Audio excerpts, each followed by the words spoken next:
Bob. How are you? Oh my God. Love the humidity. I hate it. Love it. It's been such a range this week. So like 2 hours later I'll go out and it'll feel like a different day. Oh, you know that? What it's like? I don't think it's entirely accurate. Yes. Yes. Hi Cindy. Hi Becca. Hi Cindy. I couldn't see who it was, but I heard Becca say hi, Cindy. Now I'll put my glasses on and I could just see that it was somebody in a red shirt. Oh, there you are. Almost diametrically opposed viewpoint. So, again, I'm not saying that I personally know how to you can generate, as we do, 1,000 bills in the house by mail, but only 100 of them are going to get any substantial action. Again, it will satisfy something that can be said to be, it is for you, but the real, it's not a real solution. Yeah, I will.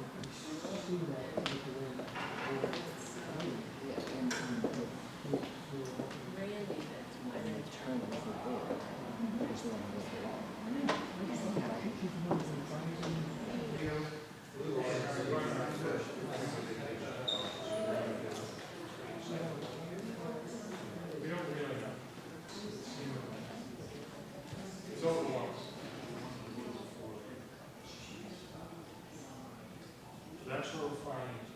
So that's one place I can guarantee.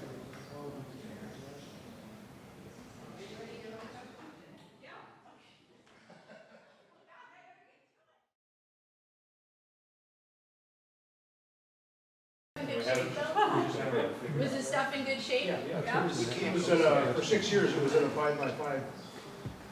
Okay. It was in storage down in Greenfield and most of our books. Sorry? Most of our books.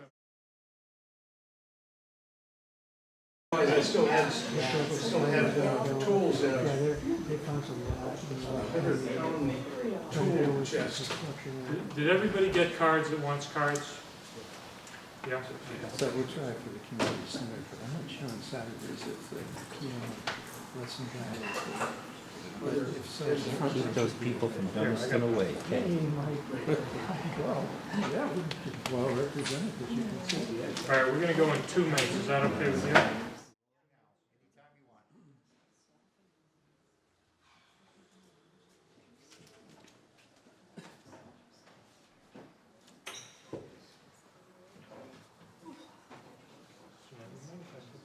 No, that's fine.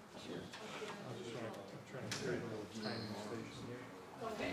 Okay, has everybody submitted questions? We have one still going. There's more cards up here too if anybody wants to do Right here, you know more what, why questions. don't we, Maybe just put them on that chair or something. I'm going to put them here so we've got a clear line of sight. Okay. Extra cards, Extra cards, pencils, extra pencils. water. What more do you want?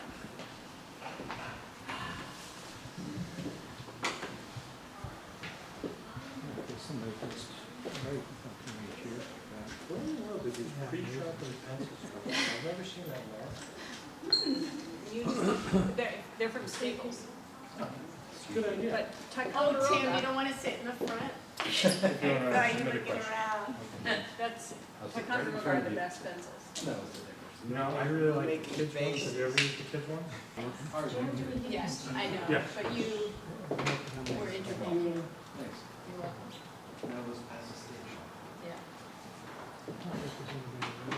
Because the sky hasn't fallen.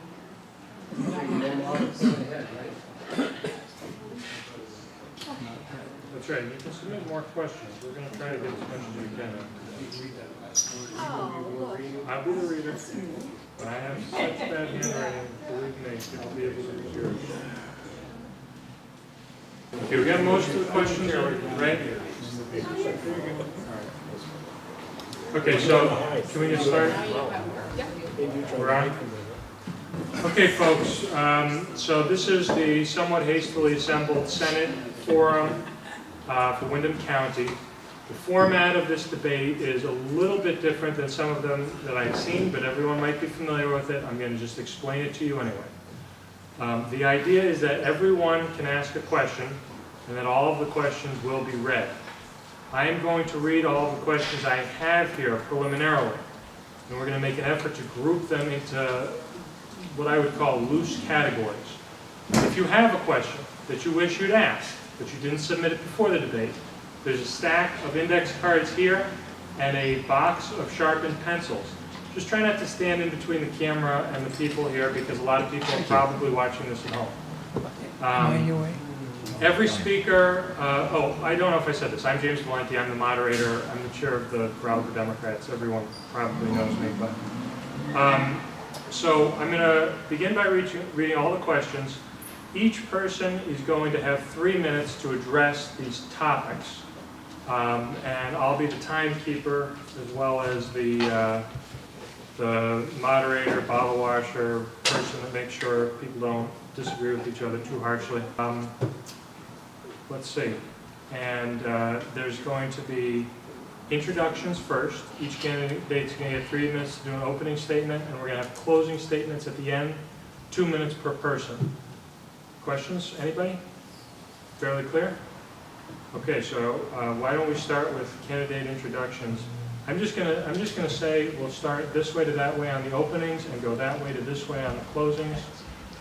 The man in the middle is consistent. So is that okay? Yeah, it's fine with me. Okay, so why don't you fire away? Hi, for those of you who don't know me, I'm Jeanette White, and I've been in the Senate now for 16 years, which surprises me. So when I was thinking about what I would tell you about myself, I thought to do kind of the traditional bio, and I thought, well, you can look that up anywhere you want to. So I'm not going to do that. I thought maybe what has influenced me would be more appropriate. So I grew up in a rural, very rural northern Minnesota, which is why I hate this weather, farm community and a farm family, and who were very politically active. They were members of the Democratic Farm Labor Party. I really became motivated when I was in college through the influences of Martin Luther King, John Kennedy, and Robert Kennedy. They motivated me to want to become more active.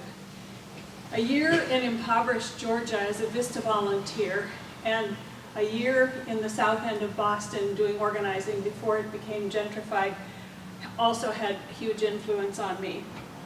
We were poor when I grew up, but this was impoverished, and it had a huge influence on me. These and the other experiences and a great family brought me to where I am, a person who values this grand experiment, the U.S. and Vermont in particular, promoting our democracy and participating, which is something that most of us take for granted. I want to tell you a little story. A few years ago, I was at the pub in Putney, and I had my petitions there, and there were 2 people sitting at the next table, 2 young men, and they said, what are you doing? Can we sign that? And I said, well, are you registered in Windham County? And they said, no, we work at Landmark. And I said, well, I just happen to have registration forms here, so you can register. And one of them took it and started, and the other one kind of hung his head like this. And I said, what's the matter? And he said, I can't register. And I said, why can't you register? He said, I grew up in Hawaii in a family that was really part of a mob. And I was a convicted felon at 10 years old. And so he lost the right to vote. I said, well, that isn't true in Vermont. You don't lose your rights as a citizenship just because of mistakes you've made. He kind of got a little bit teary. He looked at me, and I had him fill out the form. And then he got up and left the table, and I said, what did I do? Did I insult him? And his friend said, no, he's just so moved. He's never been able to do this before. He went out and called his grandmother in Hawaii and said, I've just registered to vote. And when he came back, he said, I feel like a full, real person now, a full citizen. And so that is what motivates me, that reinforced my commitment to this democracy and to making sure that we keep our participation up. And if any issue is important, I think this is the most important one. Thank you. That was exactly 3 minutes. Oh. Nice job. Well. My name's Wayne Estey. I've never run for office before, and I have been a however, I've been a public servant for over 35 years.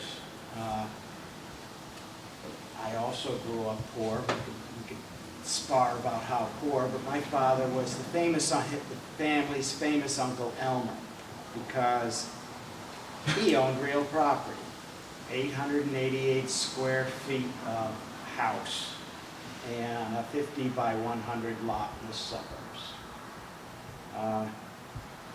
I was the first person in my family, not just my family, my cousins, everyone else, to go to college. I was the only person I know who went to college in my neighborhood. My 3 kids have all gone to college. I joined the Air Force in 1972 and became a policeman, all 111 pounds of me, but even though I objected, they says, well, you'll have a gun. And that's all you need. I wasn't quite so convinced, but while I was a policeman, I investigated traffic accidents, I guarded nuclear bombs, and I spent one tour in Greece where I learned how to speak Greek. I can't read it or write it, but I can speak it, apparently with a fairly good accent, because I had an interpreter. And I wanted that because I wanted to work during the day so I could take classes at night. And I did take classes at night. In fact, I took classes wherever I happened to have been stationed or lived. My transcript looks like one of those maps in the TV detective shows with all the arrows and pins and strings. Maybe 7 or 8 colleges altogether. 300 and something credits later, I have a master's in economics, a bachelor's in economics, paid for with a GI Bill, scholarships, went to graduate school for $7.50 because they thought I was smart enough to be worth it.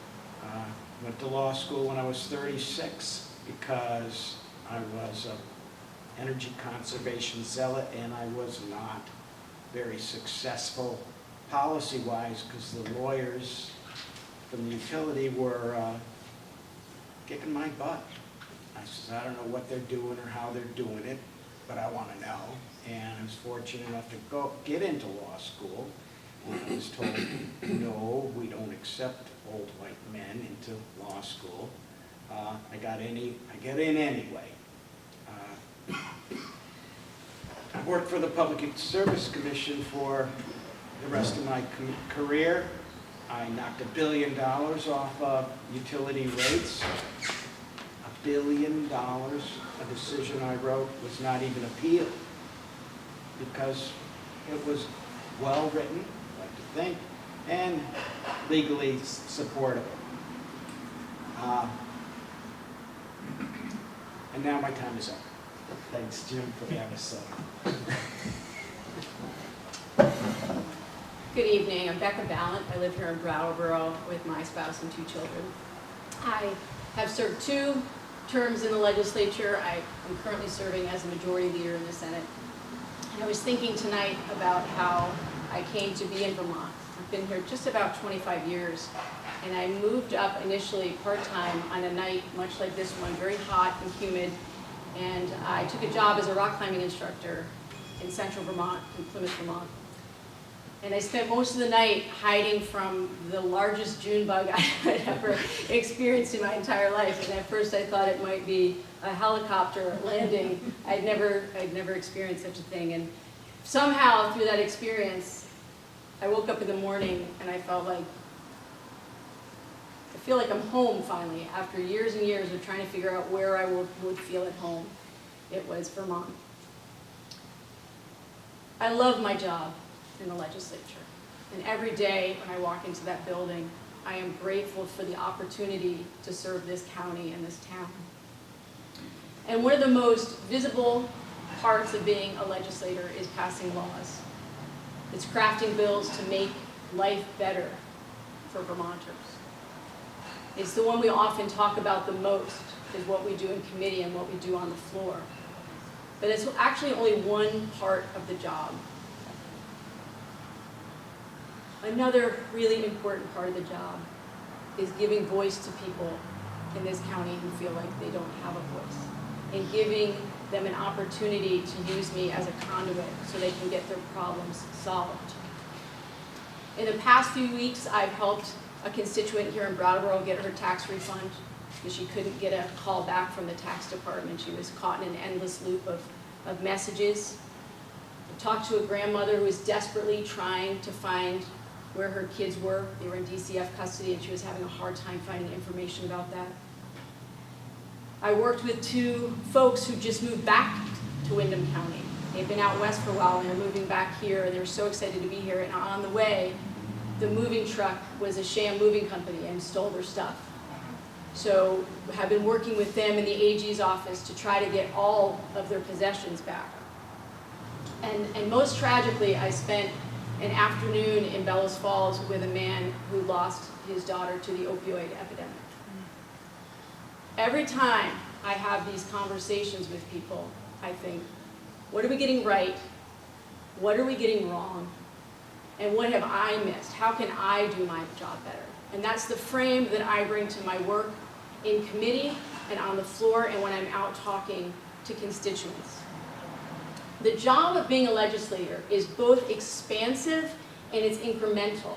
It happens in these tiny moments of trust and love and quiet when you're sitting with someone, when they're sharing with you what they need from you, and you're trying desperately to figure out how you might be able to help them. It's also about changing the structures in which we all operate so these people going forward feel like they do have a voice and they do have a place. It's been a tremendous opportunity for me to serve you. I'm excited to be here tonight to hear what you have to share with all of us. I always learn from these forums. So thank you. Okay, so I've never done this format, and if the candidates think I'm doing something wrong, I will try to change it, but I think the expectation is I'm going to read each and every question, and I'll try to group it logically, but if any of you object, we'll try to shuffle it around until people agree. Are there more questions? This is probably an opportune time. Okay. So what we did, James, if I might, to make it easier, That's fine, yes. in Bellows Falls, we took a break and grouped them by topics, and then the moderator read them only in groups of topics, so that you didn't have to try to keep track. Okay, so what we'll do then, I'll try to do this as quickly as possible. We'll take a 5-minute break. Sorry, folks at home. They can play an advertisement or something. We'll try to do this by consensus. Thank God we're all Democrats. And be right back in front of you. Yeah. All of us. Somebody else may help you. Yeah.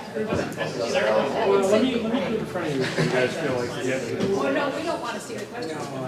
Okay. Yeah, no. All I'm right, happy. who's, okay, I object. You? Yes. okay. I'm just gonna, is it okay if Bill does? Bill's good. Bill Johnson? Bill's a good man. Everybody's I'm okay with that? Good person. I know that. Thanks. Okay, Bill, I'm drafting it. So let's go back here. I don't know. This is a notice activity.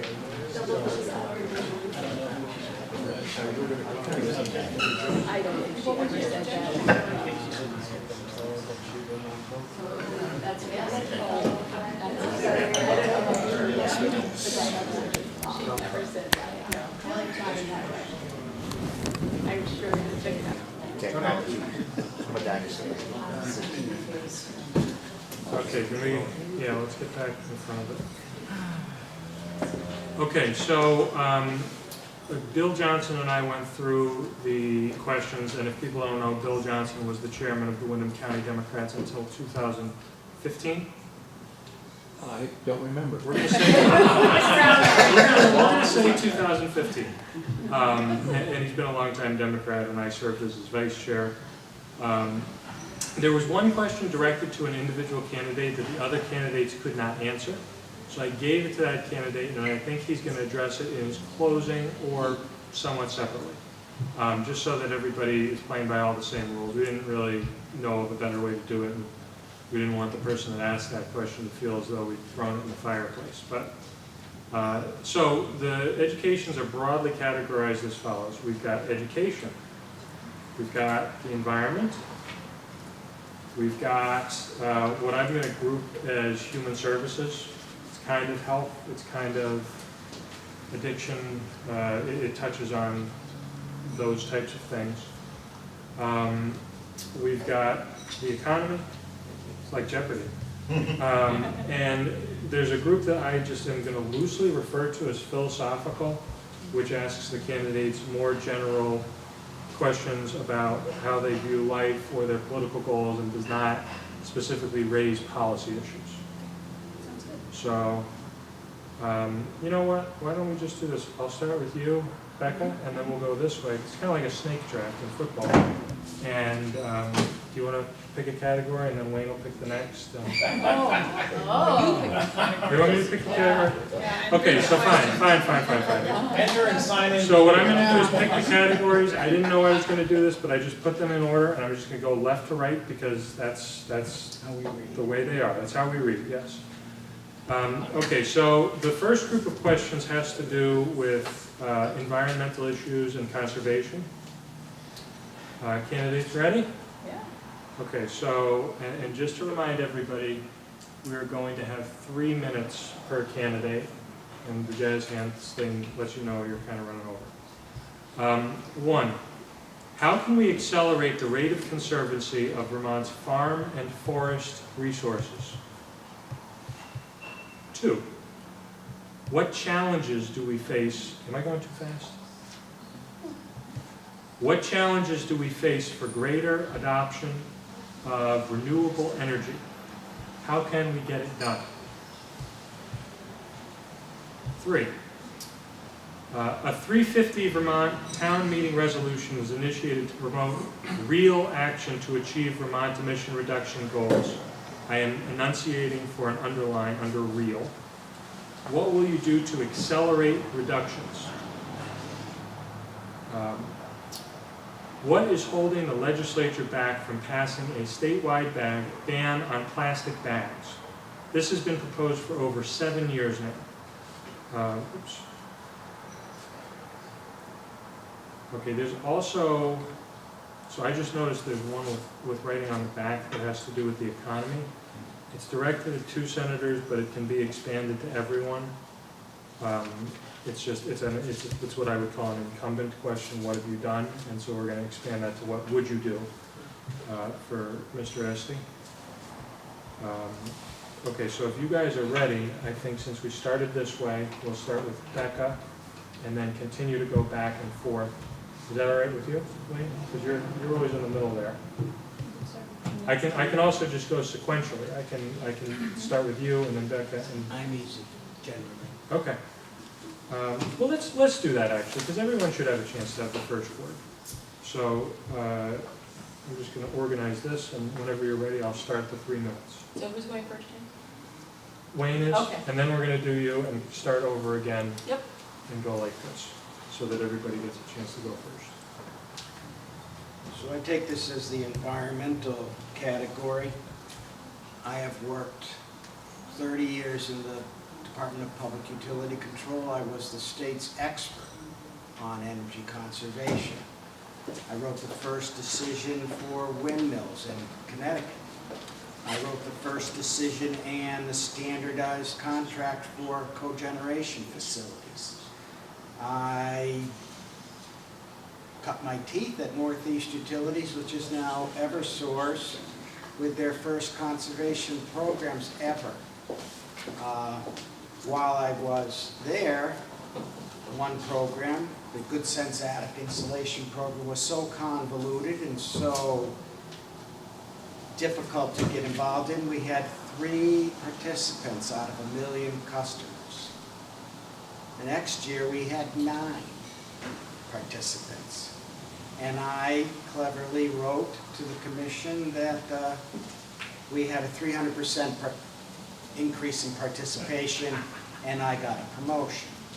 And then I left there and went to work for the Public Utility Commission, where I felt I was on the side of right, and certainly on my morally good side. I increased their conservation budget from $10 million to over $100 million. And you can think, well, that's a lot of money, but when you think that the last digit in your electric bill, the 5th place, makes a large customer pay $1 million more a month by changing that last digit, you realize public utilities have a lot of money, and they don't spend it on conservation, they spend it on sales. I have a slightly different approach to renewables. I am much more concerned with the denominator than the nominator. If you want 90% renewables by 2050, that means you have to assume that the denominator, how much energy is being consumed, stays the same, because the very next day, with 4% growth, you are 86% renewables unless you keep producing and creating more renewables until there isn't a hill or a valley or any other surface in Vermont with solar or windmills on it. Conservation that actually works is the cheapest thing in the world. Insulation, caulking, weather stripping, no cost, low cost, pays for itself within months. It takes 12 years to pay for a solar contract if it's attached to your house. 12 years. Average home ownership is 7 years. If you covered every square inch of Vermont, lakes, rivers, mountains, with solar, you would, and 3 times as efficient as it is right now, you would produce about 1,000 megawatts. There's 25,000 megawatts needed to power New England, and Vermont is just one part of New England. It's all interconnected. Where are you going to find the land to replace 25,000 megawatts or 25 nuclear plants? It is not solar, it is not windmills, it is not flooding the Connecticut River Valley that gets rid of the whole valley, one nuclear plant. The magnitude cannot be solved by renewables. It has to be solved by reduced consumption. Okay, so Becca next, and then Okay. Jeanette, and we'll continue going. So the good news is that we have made some progress. So in 2013, we had about 15,000 jobs in clean energy. By 2017, that was up to about 19,000. So significant growth for such a small state. We doubled the number of electric vehicles. We're going to be investing $18.7 million from the VW settlement towards improving infrastructure for electric vehicles. We're going to be investing $5 million more from the Treasurer's Office in something that will actually reduce our largest suck of energy, which is weatherization. We have a terrible problem with home heating fuel. And the other good news is we're not in denial in this state about what's going on. You have a governor that did locally signed on to the Paris Climate Accord. You've got many municipalities all over the state that are doing the same thing.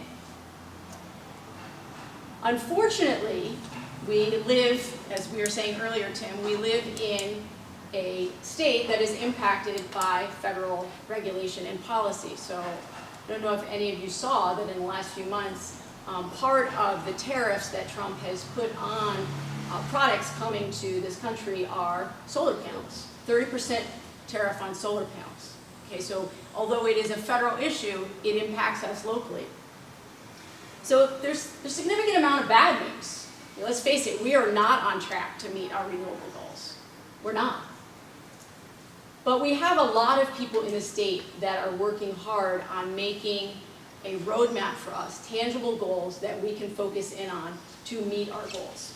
And so I was looking back at the Energy Action Network's report. They do an annual report, and their most recent one, they were talking about how if you focus in on where we are wasting the most fuel, we're talking about home heating, and we're also talking about transportation.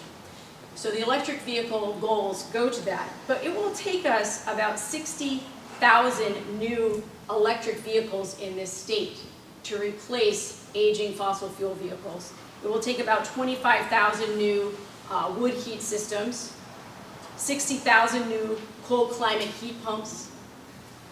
So we're talking about a state about roughly 500,000 people. We're going to have to double the ride shares that we do.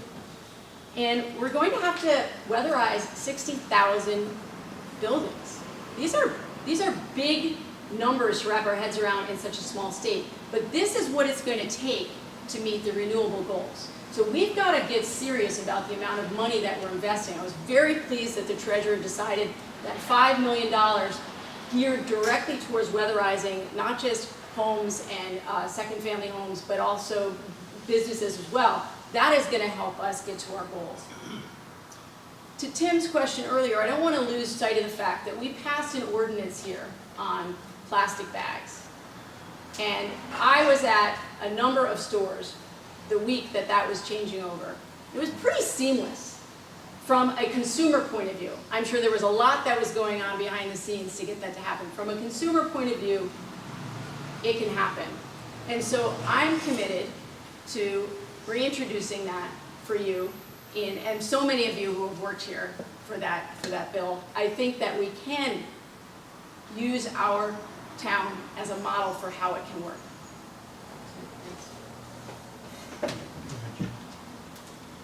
So we, one of the questions was how do we increase our conservation of farm and forest lands? And I think that we were very lucky a number of years ago when Howard Dean when the Vermont Housing Conservation Board was established, and what we did was combined conservation and housing into one entity. And all across the country, people wonder how we were able to do that, because normally what you have is you have the housing people fighting against the conservation people, and that doesn't happen here. So one of my goals is to increase the funding for VHCB so that we can have more conservation and more funding. We need to look at our current use tax and how we apply that. I think that I'm not going to go into detail about what might happen there, but we do need to look at that, and I think that we try to look at it every year, but we somehow keep tripping over ourselves. I don't know why we haven't passed the plastic bag bill, but we haven't. It's been introduced a number of times, and we'll keep trying.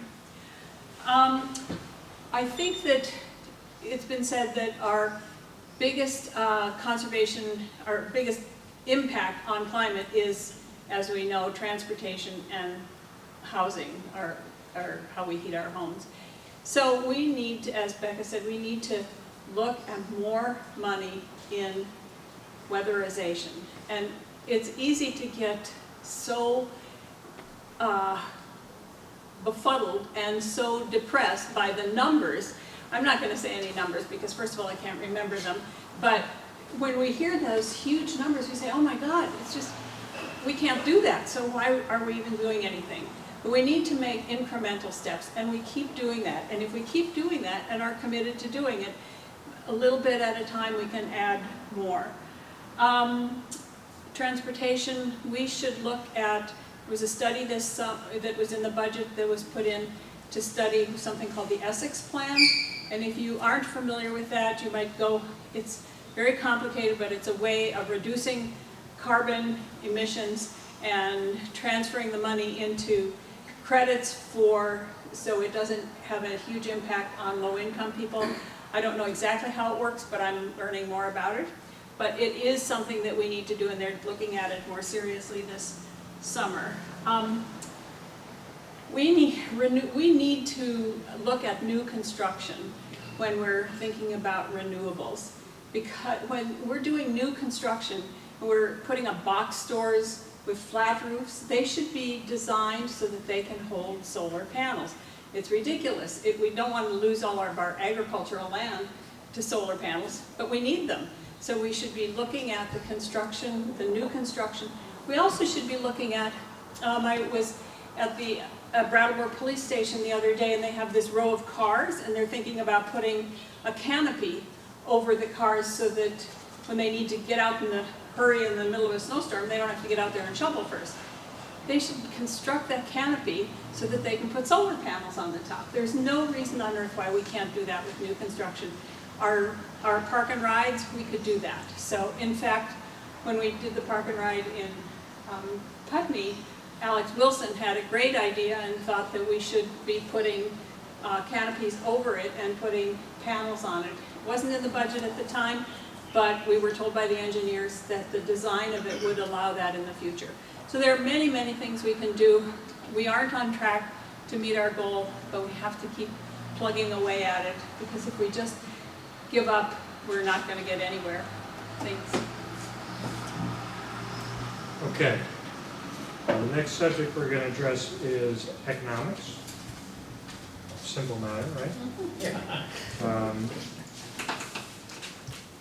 So the first question, you ready? Over the next 15 years, with workforce aging and shortages, Vermont's economy is likely to become less efficient and productive, raising costs for those who remain and heavily impacting employers. We estimate a need for 11,000 new workers a year for almost 15 years. What do you propose the state should do to address this challenge?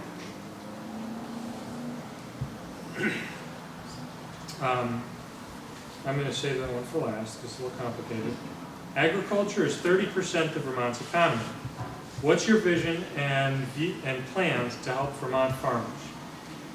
So, for the senators who are incumbents, what have you done to bring jobs to Windham County?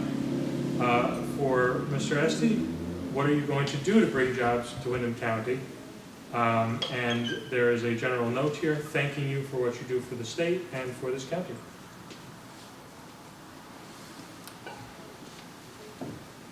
That's it? Oh, I'm sorry. So Becca's going to go first. Did you do the complicated? What's that? Did you do the complicated question? The last one? Well, that was just, I had to break it up Gotcha. in order so that it would work for everybody. That's all. It's really the least complicated in a way, but I'm sorry. Please continue. Okay. So the person in the room probably most responsible for me eventually running for office is Jeff Lewis, who It's your fault. it's right, we can blame Jeff Lewis. Some years ago, I wrote a column in the Brattleboro Reformer about the economy here in Brattleboro, and Jeff reached out to me and he said, I need you to come down and I need you to talk to us here at BDCC and CEVEDS, and I want you to be involved in these conversations about housing and about workforce and what we're facing here, especially at that point with the worry about the job loss at BY. And so one of the things that I've been a part of from the beginning is really going through employer by employer and trying to figure out what is going to be the need as so many of our employees age out. We have worked closely with the schools in the area. We have statewide, we are trying to integrate more of the economic development work in committee with the education committee, which in the Senate is right next door to each other. I know that a lot of our economic woes looking 15, 20 years down ahead is related to workforce. And so we're really looking at this swath of individuals that are graduating from high school and never go on to do any additional training. I'm not saying that they need to go on to college at all. We're looking at any additional training. And part of that is, and Emily Long's here from the Education Committee on the House side, that she knows, we talk about this all the time. How do you get those students in a pathway that works for them and for their family and so that they're actually employable here in Vermont when they want to stay here? And one of the challenges is that we have a system connected to our career technical education centers where there is a disincentive for schools to send students to those tech centers. We have been trying to figure out how the funding follows that student but also does not disadvantage the home district.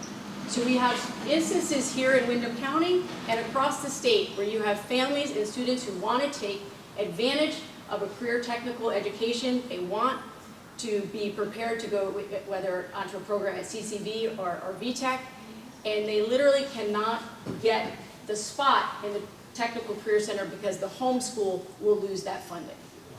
It's something that I think we finally have a realization on both those committees on the Senate side that we have to solve this. We are going to face a dire shortage of workers. We want people attracted to the work that makes sense for them and for their families and for their communities. I don't want someone to have to go into a line of work for which they're not interested, but I also want the opportunity to be there for them to do that work and stay at that employer in their local area. So in order to do that, they need the training. And right now, there is a mismatch. So that's one thing that we've been working on for a while. We've made some great headway locally. I know other career technical centers have also made some good headway, not just on the worker pipeline for high school graduates, but also we have a new returnship program really looking at people who are already in the workforce who are looking to get retrained. And I see the little wave from James, so I better wrap it up. But the other thing I want to say is we also had a realization between Windham and Bennington County that the labor shed here in Windham stretches all the way to Bennington and over to Keene. And so we have to be partnering with Bennington. And I'm very proud that it got through my committee so that we have a Southern Vermont Economic Development Zone that are working on these issues together.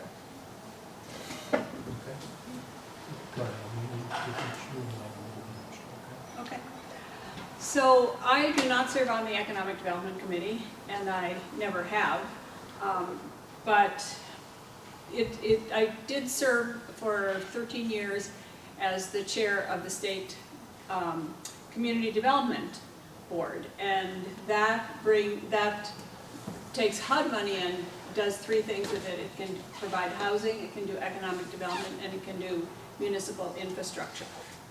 So as a member of that, I worked pretty hard on getting jobs into Windham County. I can't take credit for, I don't think, one single job in Windham County, except to support the initiatives that come out of here, and that the initiatives that come out of BDCC and the joint effort with the Bennington Economic Development Group. I think that clearly we need more people in Vermont. We need more people who don't look like me and many of you with gray hair. We need people who have families to come here, bring their children here, and help us in our schools and with our workforce. In order to do that, we need to have good child care. We need to have better housing. We have a huge shortage of housing. And we need to have internet capabilities across the state. We also need, I believe, we need to provide a lot of support for the Agency of Commerce and Community Development. They're a small agency. Most of their workforce is out in the field with the regional planning and regional development commissions, but we need to support those and have them work as closely together as possible. I will say that we need to look at the viability and the economy of Windham County. We need to look at the economy of the whole state, because one of the things that happened when I was on the Community Development Board is we would have the town of Randolph would come in because they had a really wonderful program, and we were supposed to loan them some money because they were going to steal a company that was currently located in Barrie. Well, now that didn't make a lot of sense to move them from Barrie to Randolph, because that didn't add to the whole pie of the whole state. So what we need to do is we need to support entrepreneurs, local businesses that can grow, that start here, that grow. I think the days of bringing in more CNSs are past, and we need to look at our small companies, how we help them grow. We have some great companies here in Vermont and here in Windham County, just small ones that have been growing, and that's what we need to do. So that's where I would like to put my emphasis, is on helping those small companies and those entrepreneurs. And one thing that we can do to encourage entrepreneurs is to help healthcare that doesn't depend on their employment. If we had healthcare that they could have access to, without having to stay in what they might think of as that dead-end job, and can instead go out and form their own little company and invent something, that would help. So there are lots of things we can do. I will not try to take credit for any single job in Windham County, but I will support the jobs that are coming here and the efforts to get them here.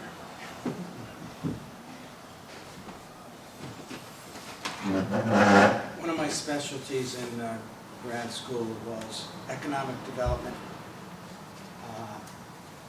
There's two kinds of economic development. There's build a cement plant kind of economic development, and let the roads and trained workforce, the sand pits, all those come at private expense. The other one is to build a road, do something small, micro loans to small businesses, and then they will all get together, and the large capital investments like a cement or a glass plant would come at private investment.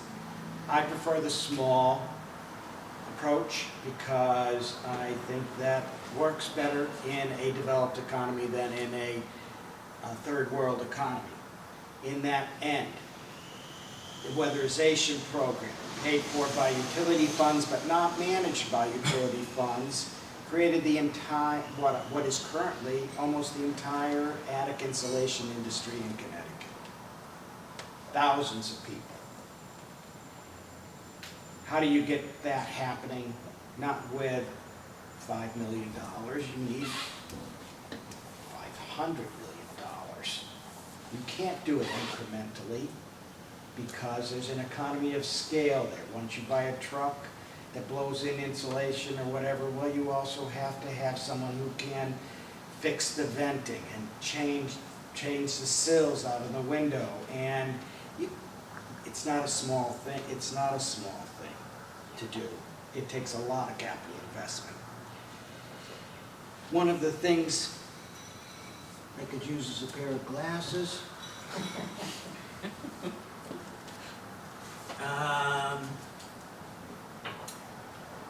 In migration, $10,000, move to Vermont, work from home.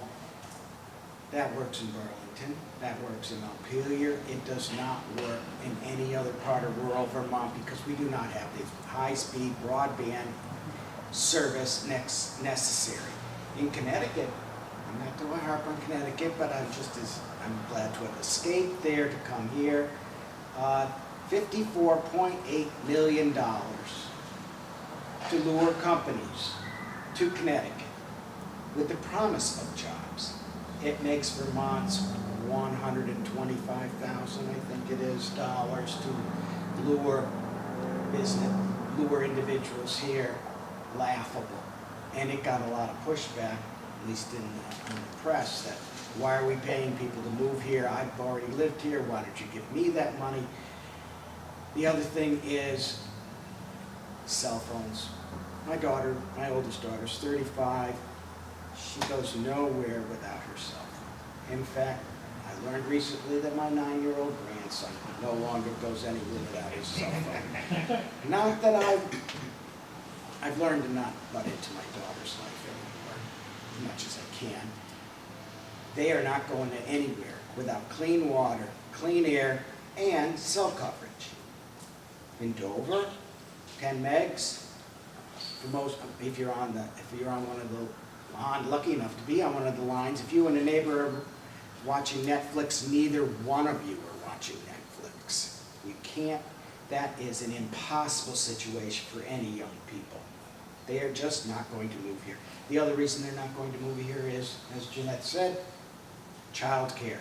It doesn't matter what fair wage, what health care, what numerous job opportunities. If you don't have a place to put your kids while you and your husband or you and your wife are working, you are not going to move away from your mother, your aunt, your niece, or the neighbor who watches your kids. That comes first. Thank you. Okay, we've got 2 more subjects left. The next one is education. I'm sorry. we grouped the one education question into human services. If somebody feels like they need more time to talk about Act 46, I wonder if Act 46 deserves its own question, but I'm just going to read them and let the candidates chew on this for a second. So why don't you listen to the questions? The Board of Education is interpreting Act 46 mergers as not paying attention to local votes, or maybe voters, but I think you get the idea. What do you think can be done about that? What will you do about that? So that's question one. Question two, what will it take to make single payer happen? What will you do to make it happen?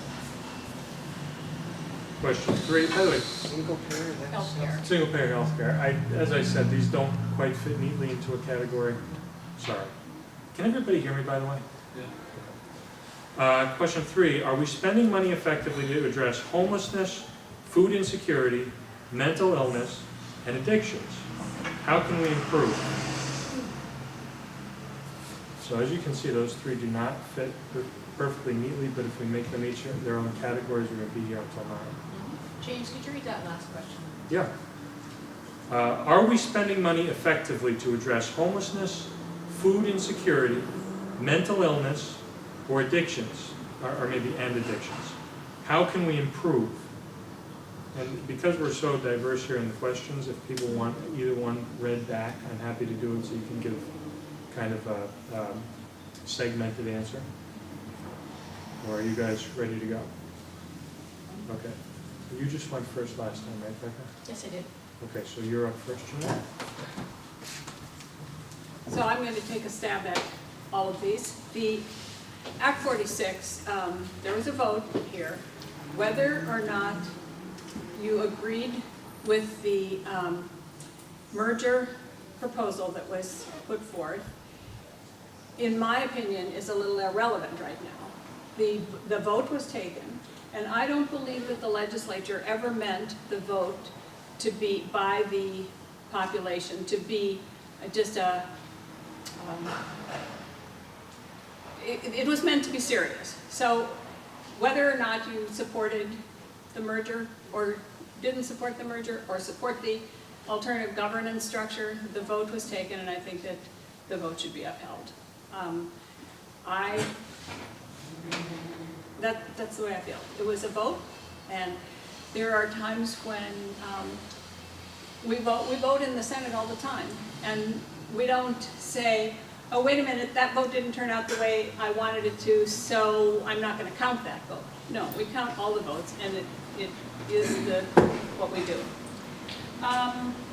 Single payer, I don't know how exactly we're going to get there, but last year I introduced a bill that would have put all publicly funded positions, everybody who is paid by a town, a county, the state, the Vermont State College system, in one healthcare plan. All of them in one plan. In my mind, that is a huge step toward a single payer system. If we can do that, and I had the bill already, and I had some of the most exciting legislative counsel and joint fiscal people working on it. They were so excited about this. We didn't introduce it last year because last year our big push in the health care was mental health, ACEs, which is childhood trauma, and universal primary care. But this year I'm introducing it again, and I'm going to push for it. So I think that could move us in the right direction.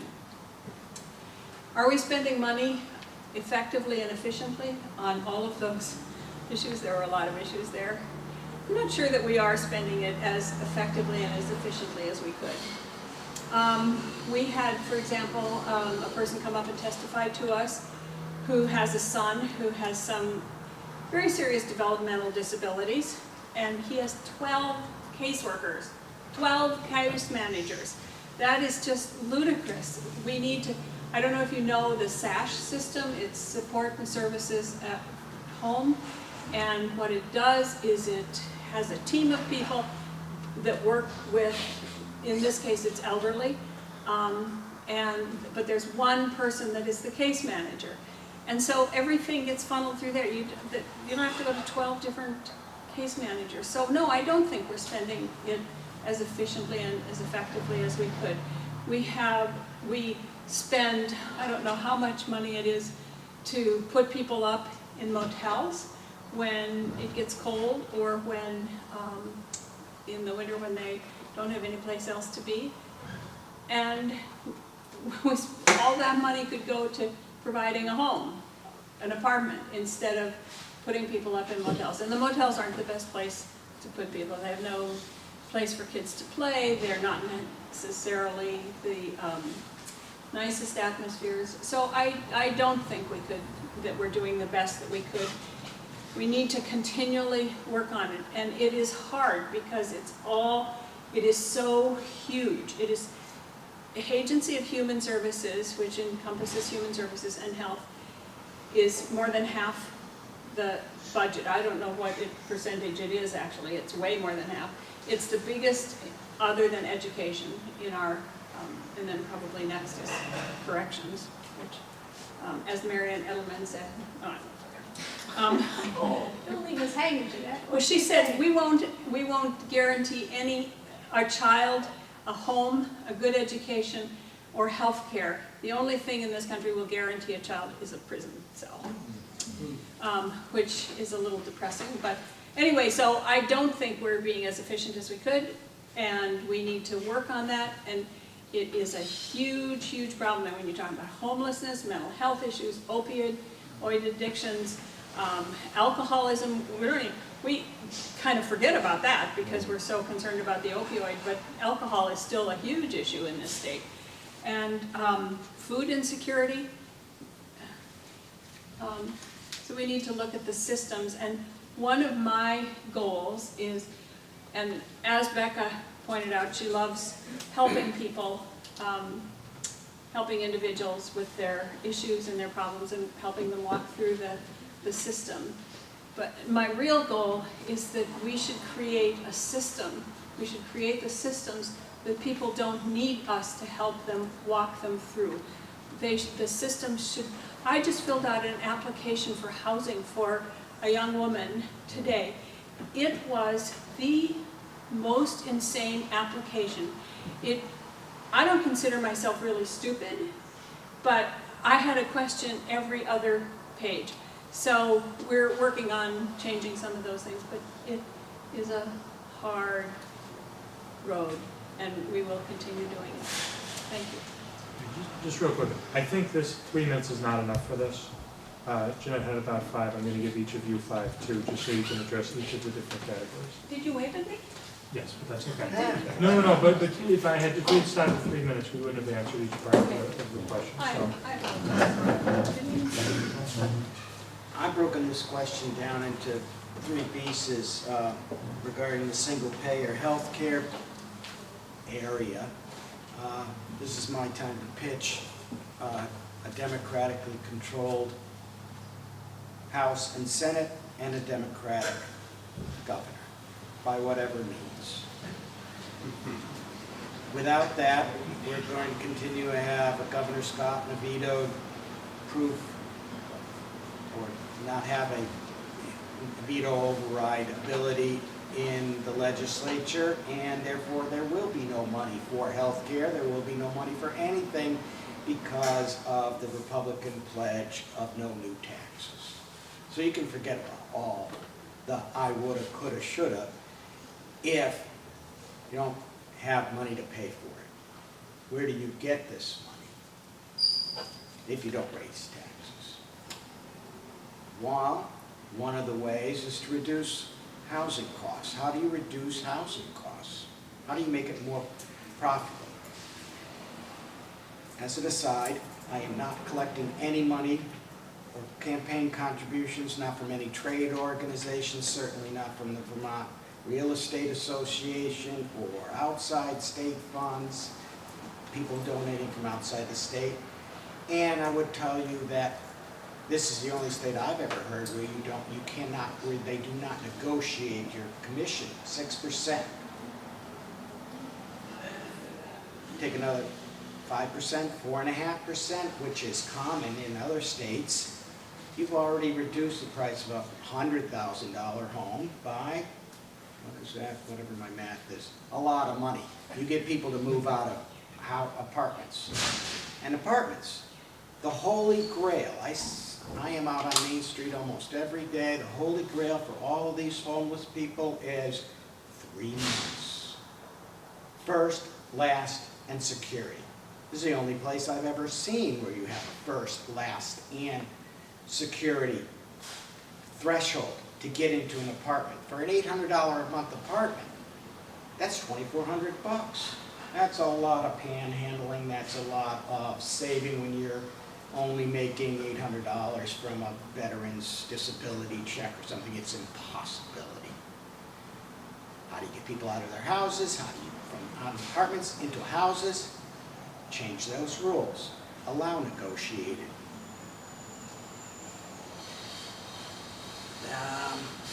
The second one, that's also the homelessness, 3 months rent, single payer health care. Third one is,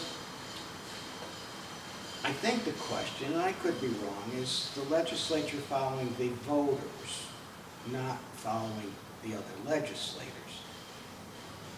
I'm reminded of a story where I'm driving down the highway and I miss my exit. I could continue on the highway to see wherever I end up, but I don't do that. I get off at the next exit, turn around, and go where I intended. I obviously did not vote for Act 46, but somewhere along on the route, it mixed its exit.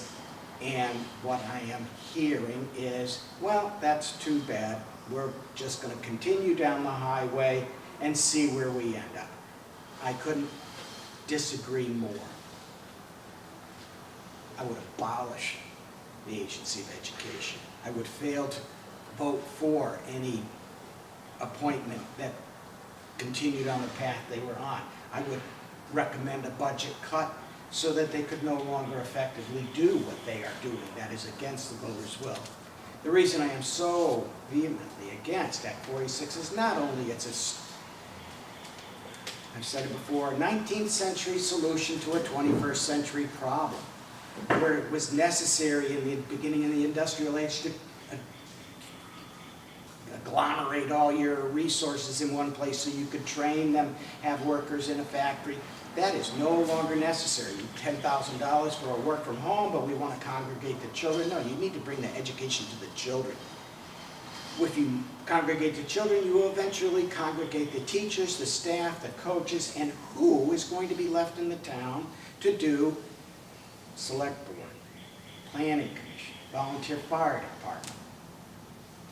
The policies of the current administration are to suck the resources out of rural Vermont, which includes Windham County for the most part, and consolidate them, the power, the resources in Montpelier and Burlington. There are 8,000 state employees. 236 of them work in Windham County. 236. We have 6% of the population, less than 3% of the workforce. There are 5,000. Thank you. There are 5,000 plus state employees in Burlington and Montpelier. They put $319 million into the economy in that area alone, 29 times more salary than they put in Windham County. Where is Windham County's share? And Windham County isn't the worst. We talk about the North Kingdom. Forget it, they have even less. There's an economic development problem. Right there, move some state employees into our county.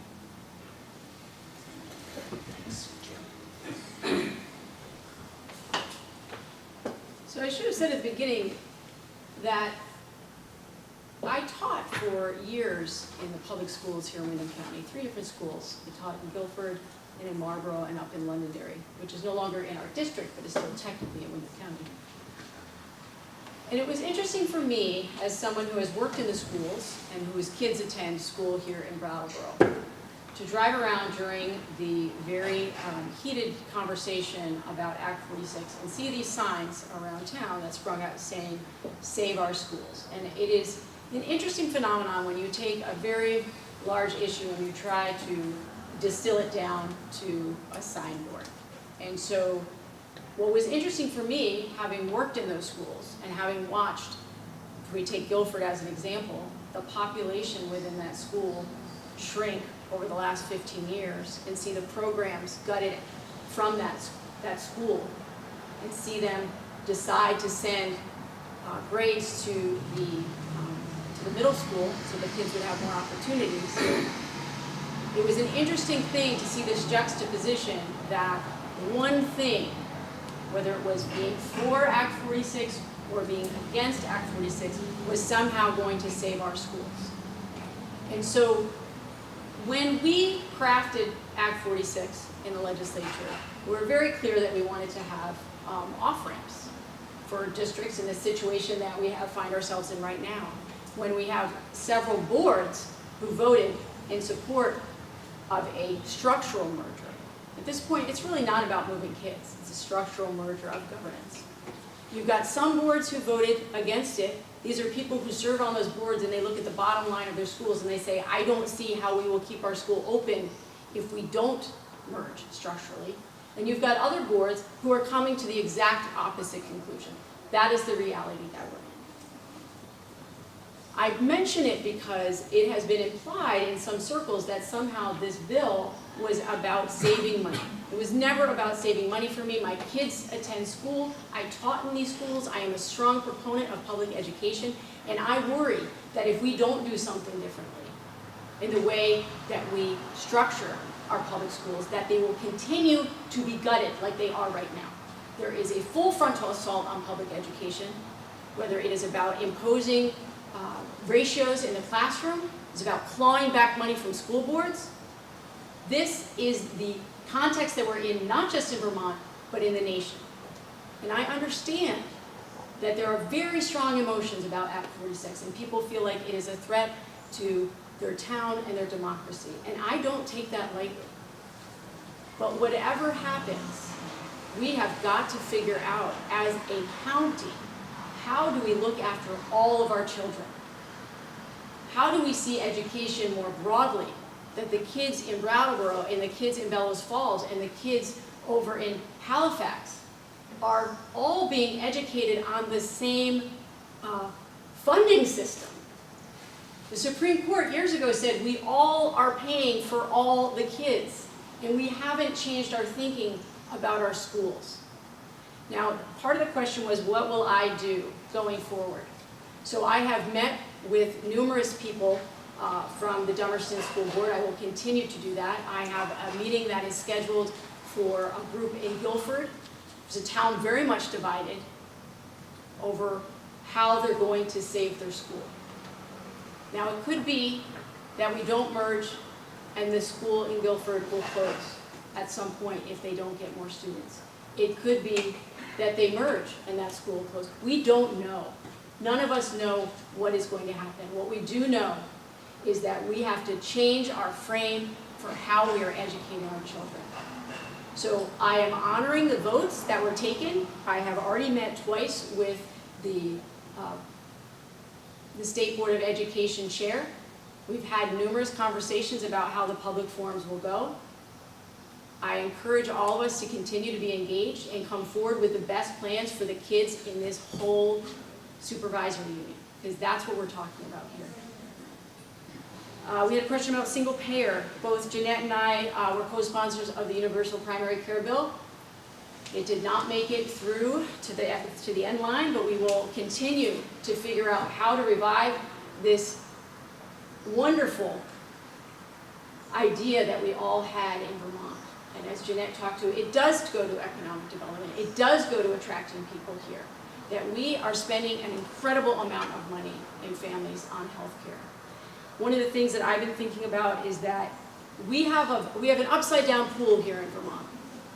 We have very high rate of people in, oh my arm, oh, James, you're killing me. You're killing me. All right, okay.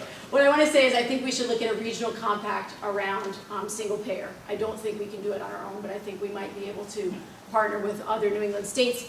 The last thing I want to say is, are we doing an efficient job in meeting the needs of people around homelessness, food insecurity, mental illness, and addiction? We are getting better. I look down Putney Road, the Great River Terrace. It's a wonderful opportunity. It was the Lamplighter Motel. It is now going to house people with wraparound services embedded in it. That is the model we should be looking at across the state. And I know my time is up. Thanks, James. Okay, thank you. So the next and the last category of questions were, they were broader, they were philosophical, they kind of defied categorization.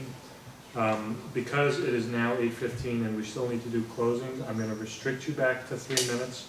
Things have been getting slightly longer with each question because the questions are very weighty.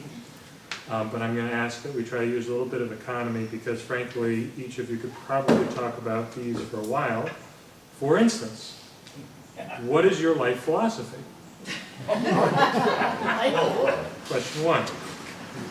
3 minutes. 3 minutes on each of these? No, 3 minutes total. You're going to have to pick your spots. I mean, there's not an easy way. Okay. These are probably better person to person. But what do the words scarcity and solidarity mean to you? I told you they were very big. If people want, we can try to schedule a sequel, but for now. How can we ensure that legislation is effective? For example, the genuine progress indicator is a measure, or the issues that we're dealing now with marijuana, and this is from the card, quote-unquote legalization. I assume that is a bit of a commentary on where we're at. Okay, folks, 3 minutes. I think Wayne, did you just go first? I did. I think I went first on that last one. Yeah, so Wayne, you're This second one. Well, my life philosophy is pretty complicated. I've had a lot of different lives. It's a Calvin and Hobbes cartoon that's basically the little boy is saying to his stuffed tiger that the world is 4 billion years old and it has been preparing itself for his arrival.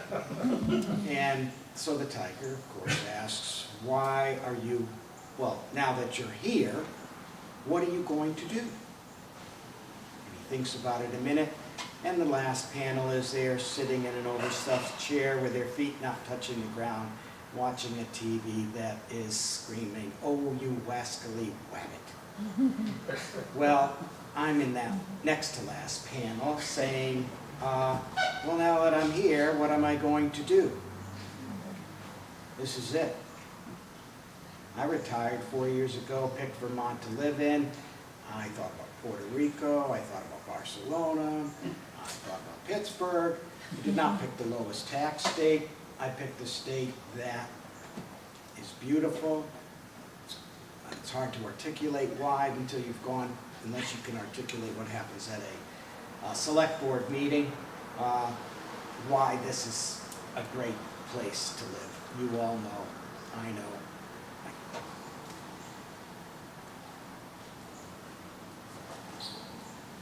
All right.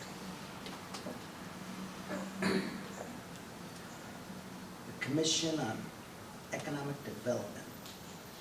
I don't remember why I wrote that. Oh, I'm on the wrong page. All right, scarcity, solidarity, there we are. For me, though, scarcity is an economics term, so I don't know. It's the definition of economists is the allocation of scarce resources amongst unlimited wants. It is also a good definition under law. Allocation of rights and responsibilities. I was a public defender, took off every Monday and helped with arraignments at the court across the street for no pay. While I was a lawyer and getting paid, I did my spare time, I did pro bono work with schizophrenics and demented veterans who cannot find a conservator through the state. They do not pay anything for those jobs. I did those for 25 years. That is what how I'm answering that question. Legislation that's effective. I saw too many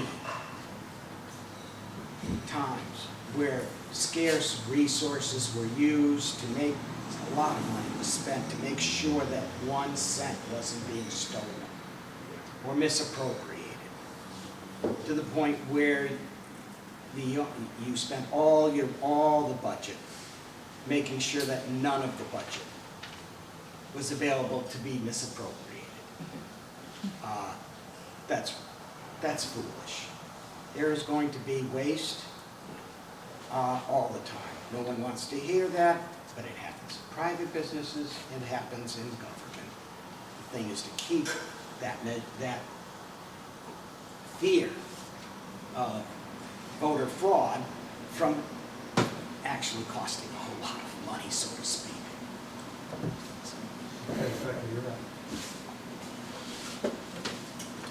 So I want you to imagine that you are standing in an auditorium and there is someone who is, everyone's eagerly waiting for that person to come in, and you too are eagerly waiting to find out what this person is going to say. And you can tell that everyone's so excited because this person is going to tell you this thing that you want to know. And then while you're all waiting, you realize actually they're all waiting for you. They all turn to you, and you're the one who's supposed to come up there. I mention this because I got this challenge from a mentor of mine many years ago, and she said, right now, without thinking about it, I want you to tell me, what do you say to the audience? And what you say to the audience will show you, it will reveal to you what your life philosophy is, essentially. And so during that exercise, what I said to the audience was, make one change and start today. When we think expansively, it can get overwhelming. I try to think expansively in my work in the legislature, but I can get paralyzed. So then I have to break it down into, well, what am I doing today in this committee? What am I going to do on the floor? What am I going to do in my my Friday morning meetings with Emily Long every morning in the cafeteria? What am I going to get done there? I'm going to make one change, I'm going to start today, and then I'm going to build on that. Another part of that philosophy is understanding that you are not making that change alone, ever. And the way that you pull people into doing that work with you is to honor them and champion them and what they bring to the table. That we all have something to offer. And I think about that a lot in my work with constituents and my work in committee, which is we all come from a different set of values, but we also come from different experiences and framework. What does this person bring, and how do I acknowledge it and champion it to the people around me? When you have that philosophy, you do not have a scarcity mindset. You have an abundance mindset, because everyone is bringing something into the room. And it's just about bringing that out of them. But we do deal in a scarcity mindset a lot of the time in the legislature. We do. You introduce a bill in committee, and one of the first things that will come up is say, oh, never get this through approps. Never going to get through the corner office. And that becomes the discussion. And part of that is because we're on such a short time frame. And I don't just mean the January to May. I mean we all run every 2 years from the governor on down. And I know it can give us a sense that there's more accountability, but I actually think we have less of a sense of projects being seen through to their conclusion, and we're always in this scarcity mindset of the here and now. Are you waving? Okay. I think that's all I want to say. Thank you, James. So I guess the question of scarcity and solidarity is, I hadn't thought about that before, but we define scarcity if some people don't have what they need, then something is defined as scarce. So to me, scarcity and solidarity means that some people don't have what they need, and the solidarity part of it is that we should all be in this together. So I know that is pretty simplistic, but I can't, in this time frame, I can't think of anything more profound. So how to pass legislation that's effective? Well, legislation is a compromise, and you can start out with the best idea in the entire world. And what you have to remember is that there are 179 other people up there who also have the very best idea in the entire world about that same issue, but it's exactly opposite of your best idea. So when you end up passing legislation, it isn't everything you wanted.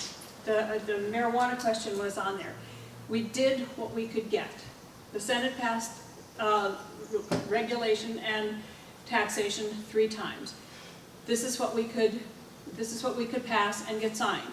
So we're making some starts. The GPI, genuine progress indicator, well, we didn't fund it.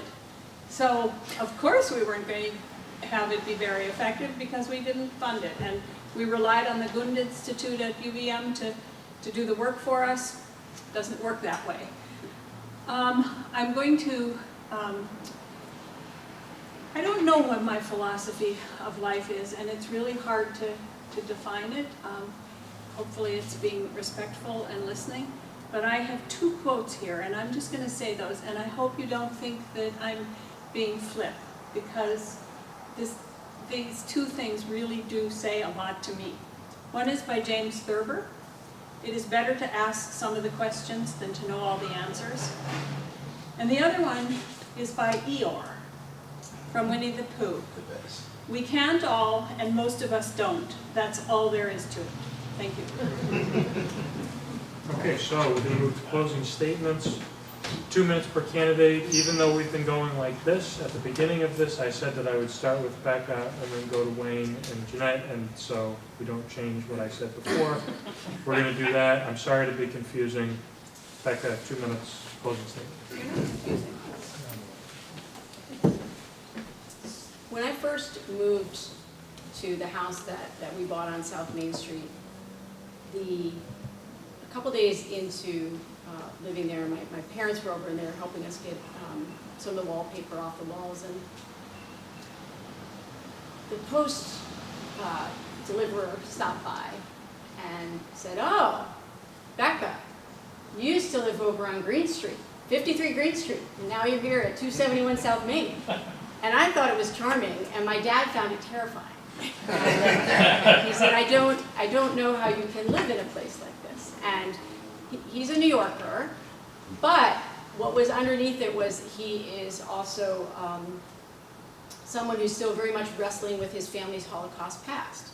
And so you don't want people to know too much about you. You don't want your neighbors to know too much about you, and you want to keep things under wraps a lot of the time. And it's been interesting to watch my life as a politician through my dad's eyes. And he's scared a lot of the time because he sees what happens when he watches C-SPAN and people calling in and saying horrible things. And it used to be that every time I picked up the phone for my dad, his first question would be, "Do they hate you yet?" And that was a really encouraging way to go at my job. And we've finally come to this place of détente. He doesn't ask me anymore.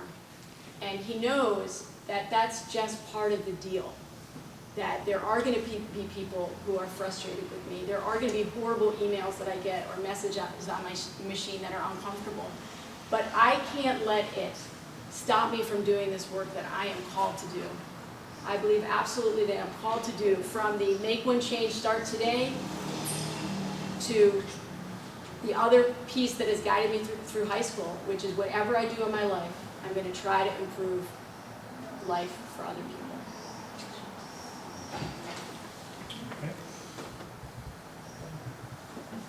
We'll start with the question that was for me, for Wayne Estey's.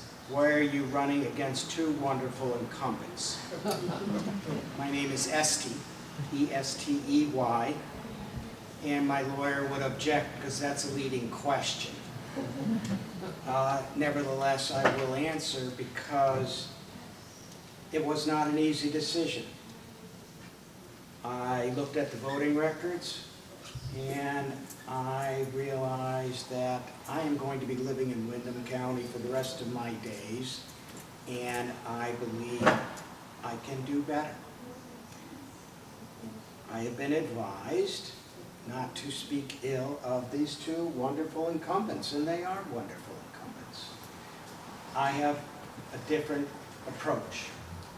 I am not going to say, well, that's not my committee. I am not going to say, I didn't want to make things worse.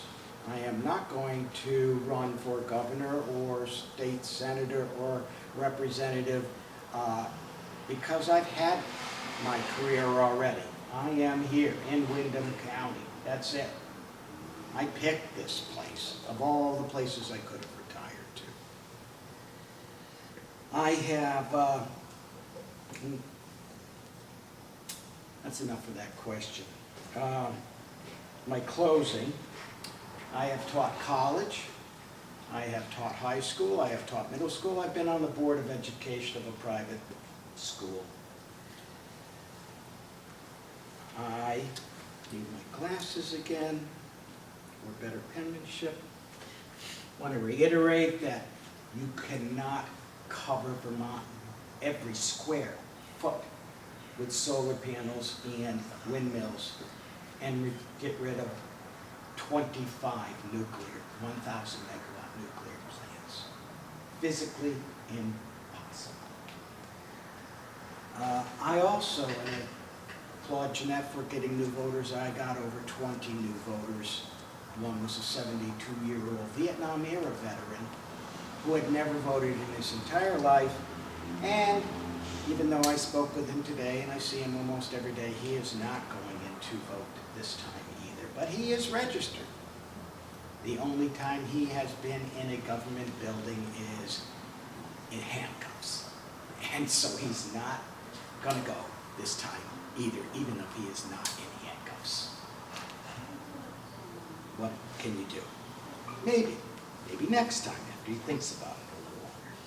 The forests, acid rain from coal burning plants west. It's destroying our hardwoods, our softwoods, and making our farmlands less productive. That's what getting rid of the acid rain in the west is what will help our agricultural industry. That's 30%. How do I get along in the legislature? Trust. What you see is what you get. I'd like to say I quit smoking, but I'm still working on it. I smoke. I swear. I call it expert language. I am what I am. And I'm not going to mislead you. I'm not going to suggest we study the issue. I am not going to say we should do something incrementally when I think it should be done yesterday. But what you hear me say, what the other legislators hear me say, that's what I mean. From that trust is compromise, and that's how I will talk with anyone who is willing to listen. I will listen to anyone who's willing to talk. I will negotiate with anyone who's willing to negotiate. But when I say something, that's what I mean. I also reserve the right to change my mind if I get smarter from listening. Thank you. Thanks. Thank you for coming. So I love this job/service. It is a job, but it's more than that. And I do love it. The very first time I walked into that Senate chamber and sat down in my seat, Rod Gander was by my side at that point, sat down, and it was like something came over me. It was the history of the place, and you could almost hear the arguments and the debates that had been going on for 200 years. It was so incredible. I love being there. I love being in the chamber. I still get that feeling when I go in there, and I walk through the halls of the State House, and I think, you're really working, you're here, you're working here. And it's this wonderful balance between being a great museum and a wonderful workplace for us. And there we all are, all 180 of us who agree and disagree and scrabble and argue and come to some decisions. It is a real honor to represent Windham County, and serve the state of Vermont and Windham County. And I say that because when I was first in the legislature, I don't think I probably made too many people very mad because I hadn't done very much. But now, after 16 years, I'm sure that every single one of you out there can figure out at least 2 or 3 issues that I voted the wrong way, or did the wrong thing, or took the wrong position, and I made you mad. So it continues to be an honor to think that people, even though they don't agree with me on every issue, maybe they trust my overall judgment. And the thing I love the most about being up there and being in the Senate is taking an issue, listening respectfully to all the sides of it. And there aren't just 2 sides. There are 10, 15, 20 sides to every issue. Listening to all of those people with all of that input, and then trying to come up with something that serves the needs of Vermonters and Vermont and Windham County in the best way possible. And it's a challenge. It's hard to do. You don't always get what you want. In fact, if you get some of what you want, you're pretty lucky.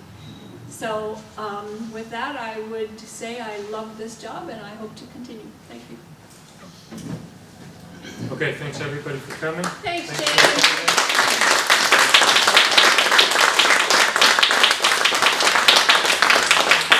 We're all Democrats before. I forgot we got some progressive brothers and sisters in the room. I don't want to create a Burlington-like atmosphere. I'm happy to have you here. Everybody have a nice day. Thank you, James.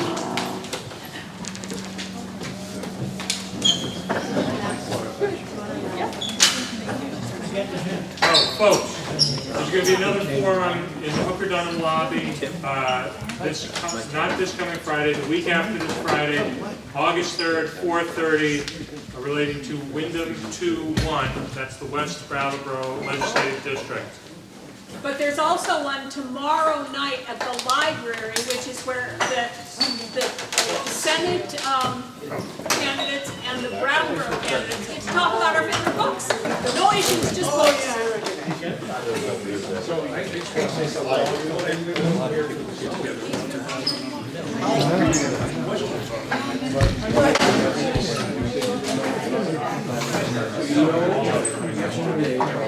Yeah, no, I know. I do. Just I'm excited to hear from you. I got you now. I got you. They're not this time. That doesn't mean. Yeah. Okay,